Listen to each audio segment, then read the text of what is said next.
endeudamiento del gobierno, claramente el cambio de perfil temporal por composición de monedas y lo que tiene que ver con la estructura y suavidad de los vencimientos a los próximos años ofrecen un cambio muy drástico de esas condiciones. A veces se mira el endeudamiento por el monto que él tiene y se olvida que la forma en que él vence y la forma en que él provoca exigencias para ir al mercado es tan importante o más que el monto del endeudamiento. Y tengan en cuenta que yo creo que hay muy pocos países, aquí hay muchos expertos financieros nacionales e internacionales, y no me voy a tomar el atrevimiento de decir cuáles son los que nosotros identificamos, pero hay muy pocos países que tengan una duración promedio del endeudamiento público superior a 12 años. Ojalá algunos de los países que están enfrentando dificultades financieras tuvieran niveles de duración promedio de su endeudamiento similares o parecidos a los que nosotros hemos logrado construir. Y esta es una transformación reciente del endeudamiento. Esto no es algo que viene de la historia. No es que Uruguay siempre tuvo niveles de duración promedio de este tamaño. No, fue el trabajo de un equipo técnico y de decisiones políticas muy bien tomadas en los últimos años y que han implicado al país enormes progresos y enormes resguardos respecto a los problemas que antes provenían del sector financiero.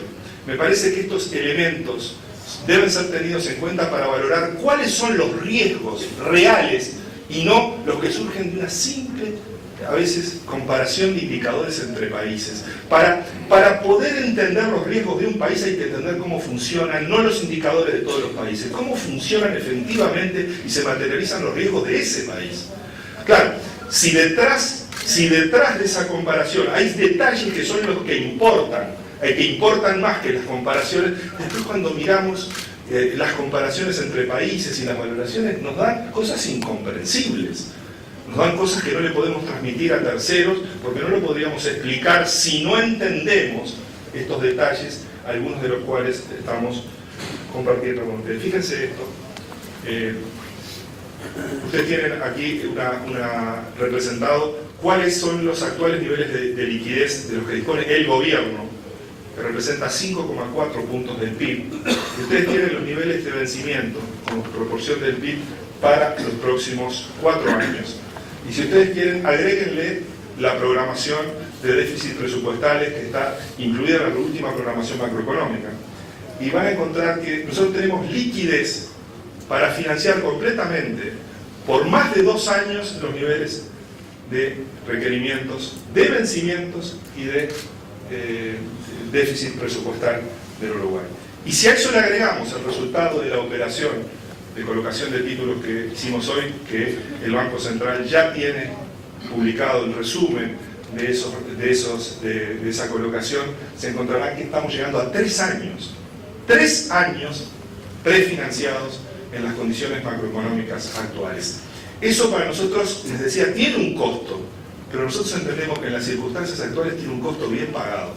Preferimos reflejarlo en las cuentas fiscales, preferimos reflejarlo en la estructura y una trayectoria más suave de descenso del endeudamiento, pero en una situación mucho más confortable que nos pone a resguardo de vaivenes por 3 y mucho más que 3 años de cualquier vaivén financiero que pueda ocurrir a nivel nacional y a nivel internacional.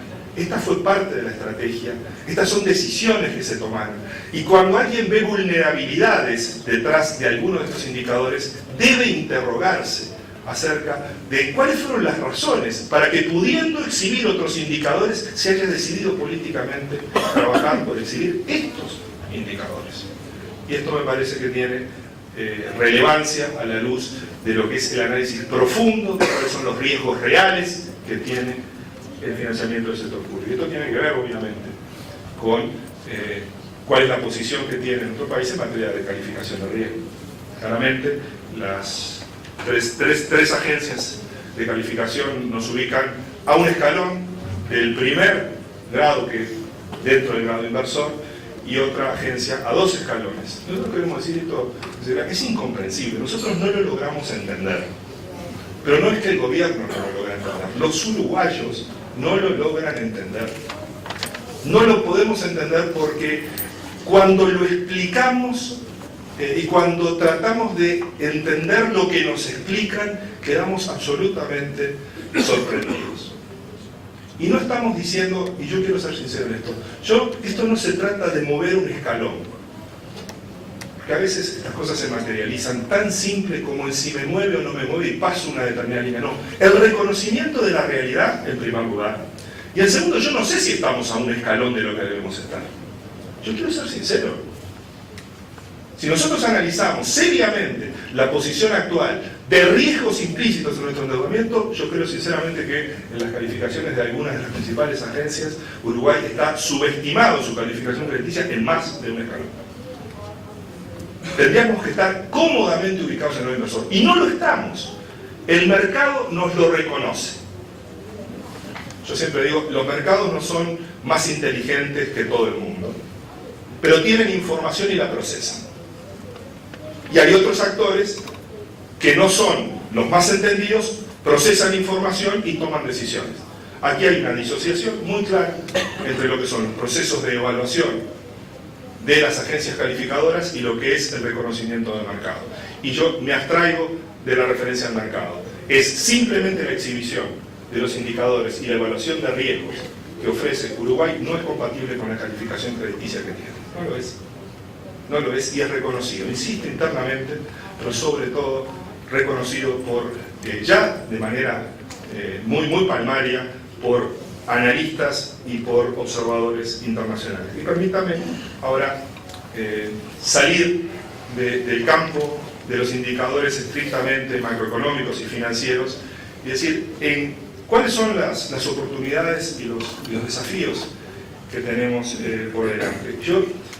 Lo primero que quisiera decir está relacionado con esto anterior, es que si nosotros creyéramos que algunas de las observaciones que se nos hacen sobre fragilidades y vulnerabilidades para tener mejor calificación ocuparan nuestro tiempo, yo diría que estamos usando muy mal nuestro tiempo. Nosotros tenemos que ocuparnos de las cosas importantes. Y las cosas importantes en el Uruguay de hoy tienen poco que ver con las observaciones que se nos hacen en materia financiera, macroeconómica y monetaria.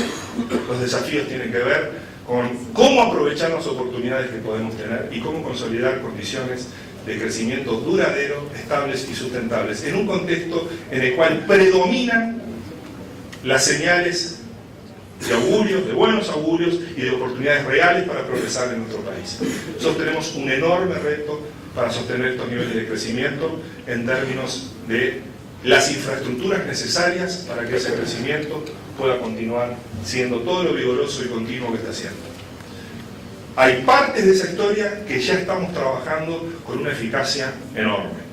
En materia de mitigación de riesgos de acceso a energía, y en particular a energía eléctrica, nuestro país ha hecho progresos en estos últimos años y tiene hoy consolidando progresos sin precedentes en la historia del país.